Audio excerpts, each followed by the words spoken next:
একটা কাক তার নিজের কাক জীবন নিয়ে খুব হতাশ ছিল। একদিন সে একটা গাছের ডালে বসে কান্না করছিল। সেই গাছের নিচে একটা সাধু ধ্যান করছিলেন অথবা বসেছিলেন। তো কাকের যে কান্নার ফলে যে চোখের পানি, সেটা এসে সাধুর গালে পড়ে। আর সাধু তখন কাককে জিজ্ঞেস করে যে তুমি আপসেট কেন, তুমি কাঁদছো কেন? কাক তখন বলে যে আমাকে কেউ ভালোবাসে না, আমাকে মানুষ দূর দূর ছাই ছাই করে, আমাকে সবাই ঘৃণা করে। আমি আমি এই জীবন চাই না, আমি এই কাক জীবন আমি চাই না। এই জীবনের চেয়ে আমার মনে হয় মরে যাওয়াই সবচেয়ে ভালো। তো সাধু তখন তাকে বলে যে আমরা যখন যে অবস্থায় যে পরিবেশে থাকি, সেই পরিবেশের মধ্যে আমাদের সুখ খুঁজে নেওয়া উচিত।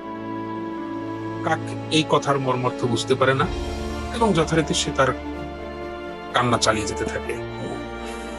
তখন সাধু তাকে জিজ্ঞেস করে তুমি আসলে কি চাও, দেখে আমি তোমাকে কোনো সাহায্য করতে পারি কিনা। তখন কাক বলে যে তুমি যদি আমাকে সাহায্য করতে চাও তাহলে আমাকে একটা রাজহাঁস বানিয়ে দাও, এবং আমার কাছে মনে হয় রাজহাঁস পৃথিবীর সবচেয়ে সুখী পাখি। তো সাধু তখন তাকে বলে ওকে, আমি আমার মন্ত বলে তোমাকে রাজহাঁস করে ফেলতে পারি, কিন্তু আমার মনে হয় তার আগে তুমি একটা রাজহাঁসের সাথে কথা বলে আসো। কাক একমত হয় এবং তিনি একটা পুকুরে সন্তরণরত একটা রাজহাঁসের সাথে তার দেখা হয় এবং রাজহাঁসকে জিজ্ঞেস করে তুমি কি অসাধারণ, কত সুন্দর তুমি, দুধের মতো সাদা তোমার পালক, মানুষ তোমাকে ভালোবাসে, আমার মনে হয় তুমি পৃথিবীর সবচেয়ে সুখী প্রাণী। রাজহাঁস তখন তাকে বলে বন্ধু, আমার তো শুধু একটা রং, শুধু সাদা। তুমি টিয়া পাখিকে দেখো, কত সুন্দর দেখতে সে, মানুষ তাকে ভালোবাসে, এবং আমার মনে হয় টিয়া পাখি সবচেয়ে সুখী প্রাণী। তো এই কথা শোনার পর কাক তখন উড়ে গিয়ে একটা টিয়া পাখির সাথে দেখা করে এবং সেই টিয়া পাখিকে জিজ্ঞেস করে যে হে টিয়া, তুমি কত সুন্দর দেখতে, মানুষ তোমাকে ভালোবাসে, সবাই তোমাকে পছন্দ করে, আমার মনে হয় তুমি পৃথিবীর সবচেয়ে সুখী পাখি। টিয়া হতাশ চোখে বলে না বন্ধু, আমি সুখী নই। মানুষ আমাকে সবসময় খাঁচার মধ্যে বন্দি করতে চায়, আমি সবসময় ভয়ে থাকি যে কখন যে কে আমাকে খাঁচায় বন্দি করে ফেলে। আমার মনে হয় যে ময়ূর পৃথিবীর সবচেয়ে সুখী পাখি। এবার কাক টিয়ার কথা শুনে একটা ময়ূরের সন্ধানে বেরিয়ে পড়ে।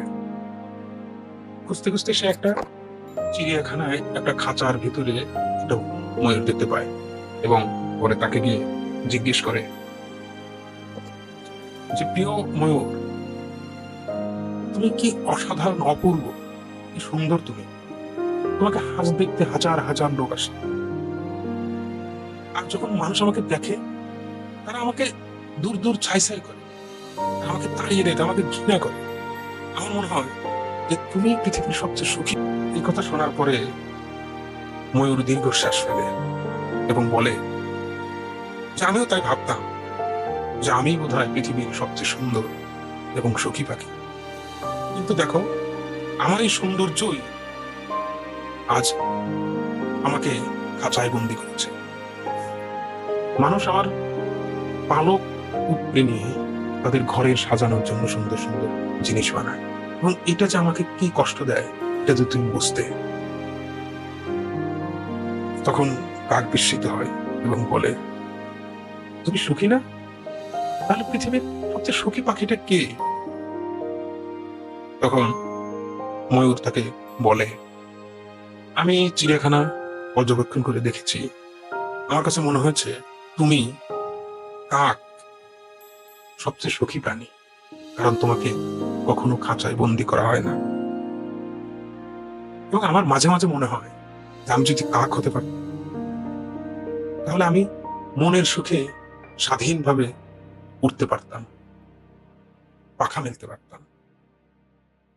এই কথা শোনার পর কাক আবার সেই সাধুর কাছে ফিরে আসে এবং জীবনের প্রথমবার সে কাক হিসেবে নিজেকে সুখী অনুভব করে, সুখী মনে করে এবং সে সাধুকে বলে, হে প্রাজ্ঞ, আমি আর কিছুই হতে চাই না।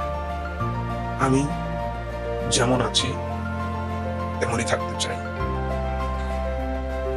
আমরাও আমাদের দৈনন্দিন জীবনে অন্যদের সাথে নিজের অবস্থানের তুলনা করে থাকি, যেটা কার্যত আমাদের দুঃখকেই বৃদ্ধি করে, আমাদেরকে আরো হতাশার দিকে ঠেলে দেয়।